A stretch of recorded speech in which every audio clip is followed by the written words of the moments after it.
अमेशानंद महाराज के पास चलते हैं।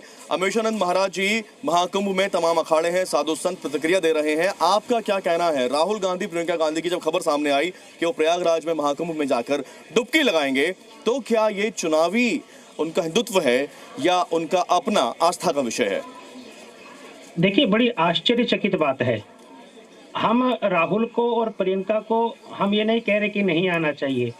आप आइए, आपकी आस्था का विषय है, डुबकी लगाइए, साधु संतों का आशीर्वाद प्राप्त कीजिए। लेकिन समय समय पर जब चुनाव नजदीक होते हैं तो आपका हिंदुत्व, सनातन संस्कृति के प्रति प्रेम आपका बढ़ जाता है। ये हम लोग चिंतन मनन करते हैं कि अचानक इनके मन में कुंभ में आने के लिए क्या तत्परता हो गई।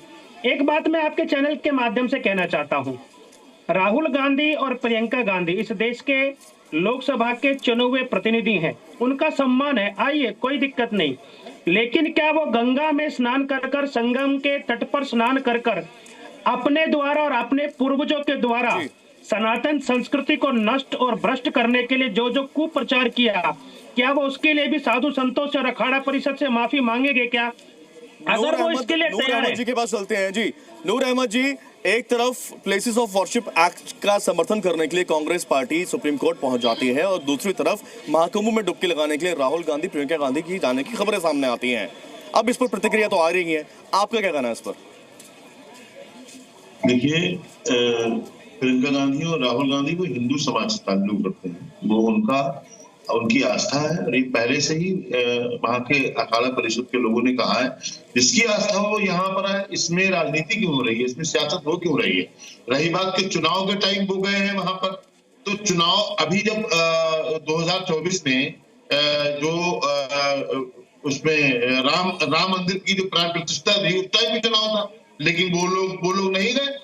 मतलब हमारा कहना यह है, किसी की कहीं पर आस्था है और वो आस्था के तहत जा रहा है, किसी को ऐतराज नहीं करना चाहिए। हालांकि मैं ये फैसला करने वाला कोई नहीं होता, ये एक धर्म का कार्य है। ले लेते हैं जल्दी से सिद्धार्थ जी। दिल्ली वालों के लिए कहा जाता है कि दिल्ली वाले एक बार किसी से मित्रता अगर कर लेते हैं, दिल्ली वाले मेरे साथ में हैं, दिल्ली वाले अगर एक बार किसी से दोस्ती कर ले फिर ठोक के निभाते हैं। तो लोकसभा चुनाव में जो आम आदमी पार्टी की और कांग्रेस की मित्रता हुई, दोस्ती हुई, वो अब टूट गई। लेकिन चलिए, टूटी सो टूटी, अब इस पर आपका क्या कहना है?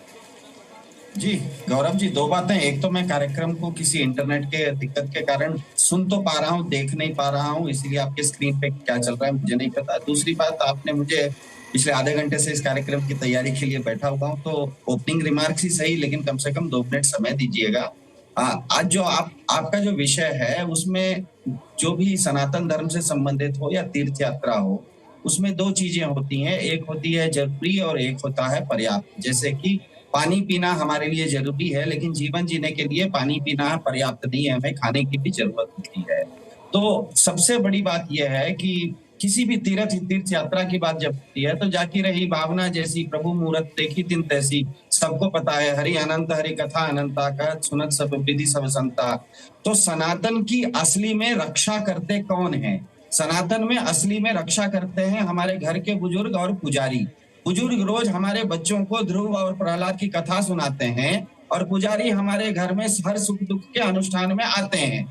तो बुजुर्ग और पुजारी मिलाकर ही इस देश में करीब करोड़ों लोग हैं जो कि सनातन की आज रक्षा किए हुए हैं।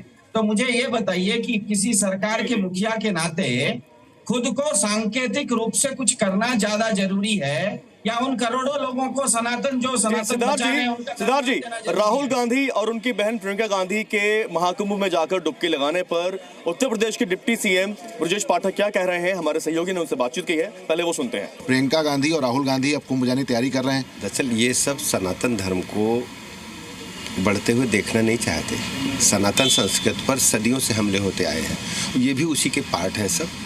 और जब आवश्यकता अनुसार अपने धर्म को उपयोग में लाते हैं, जब चुनाव के मौसम में आते हैं तो कोट पर जनेऊ पहन लेते हैं, माथे पर चंदन लगा लेते हैं, और सामान्यतः ये सब इनके आचरण से, इनके पूर्व बयानों से आप देखेंगे जितने भी इस प्रकार के दल के लोग हैं, सनातन के बढ़ते हुए प्रभाव को देखना नहीं चाहते। चलिए दिल्ली वालों से बात कर लेते हैं, दिल्ली वालों को इस पर क्या कहना है। दिल्ली वाले हमारे साथ में हैं, लाजपत नगर से दिल्ली का दंगल हम लोग कर रहे हैं। दिल्ली के दंगल में आप सबका स्वागत है।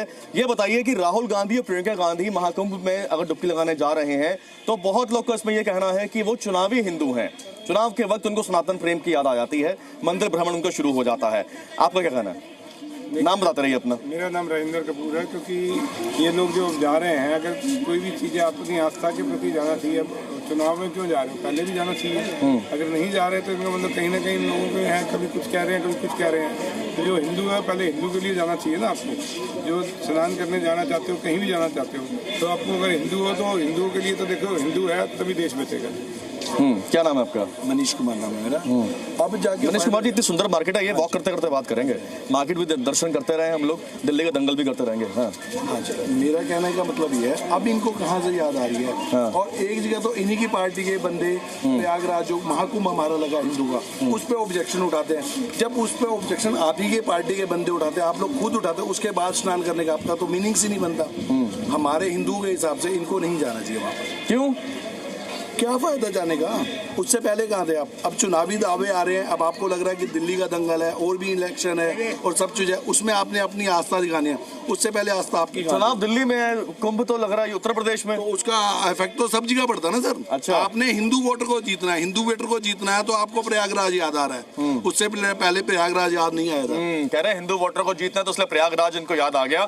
ये बताएं, प्लेसेस ऑफ वर्शिप एक्ट जो है, जो तमाम चल रहे हैं अभी मंदिरों के मसले, चाहे ज्ञानवापी हो, संबल हो, अब इसको लेके जब कोर्ट में पहुंचा कांग्रेस, तो उस पर भी रिएक्शन अलग अलग लोगों के आ रहे हैं कि एक तरफ प्लेसेस ऑफ वर्शिप एक्ट का समर्थन कर रहे हैं, दूसरी तरफ डुबकी लगाने के लिए भी जा रहे हैं। क्या कहना है आपका? नाम बताइए। मेरा नाम पंकज है।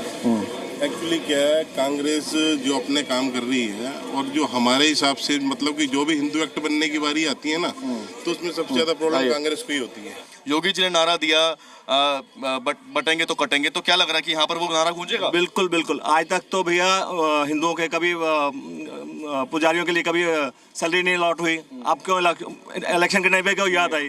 जी, बहुत सारे लोग हमारे साथ में हैं, खास मेहमान हमारे साथ में हैं आम आदमी पार्टी से सिद्धार्थ जी हमारे साथ में। सिद्धार्थ जी, यहाँ तो दिल्ली वाले कह रहे हैं कि बटेंगे तो कटेंगे नारे पर अब जोर दिया जा रहा है, उसी नारे पर चुनाव होंगे दिल्ली के। दिल्ली के लोग ये कह रहे हैं कि पुजारियों को जो 18,000 की सम्मान राशि दी जाने वाली है, उसका वो स्वागत कर रहे हैं। उनको पूछिए कि क्या पुजारियों को 18,000 रुपए सम्मान राशि देना गलत है? क्योंकि मुझे ये बताइए, ये भी अच्छा सवाल है। बिल्कुल, ये बताइए, एक सवाल आ गया। सिद्धार्थ जी हमारे साथ में है, आम आदमी पार्टी के प्रवक्ता हैं, वो चाह रहे हैं कि आपसे पूछूं मैं, और पूछ भी लेते हैं। चलिए, कांग्रेस पार्टी एक तरफ कहा जा रहा है कि वो चुनावी हिंदू हैं, आम आदमी पार्टी, अभी केजरीवाल जी गए थे मंदिर, उन्होंने अनाउंस भी किया था सारे दिल्ली के पुजारियों को 18,000 रुपए दिए जाएंगे। इस पर क्या कहना है आपका? अभी क्यों याद है? इससे पहले जब आप मौलवी को दे रहे थे तब क्यों नहीं? और लोगों से पूछते हैं। जी, आप बताइए। सरकार किनकी थी? केजरीवाल की है ना। इतने 5 वर्ष से राज कर रहे हैं, महिला को, पुरुष को क्यों नहीं दिया? क्यों नहीं दिया? अभी पुरुषों को भी मिलना चाहिए, मिलना चाहिए था, क्यों नहीं? सही बात है, मिलना चाहिए। पुरुषों को भी मिलना चाहिए।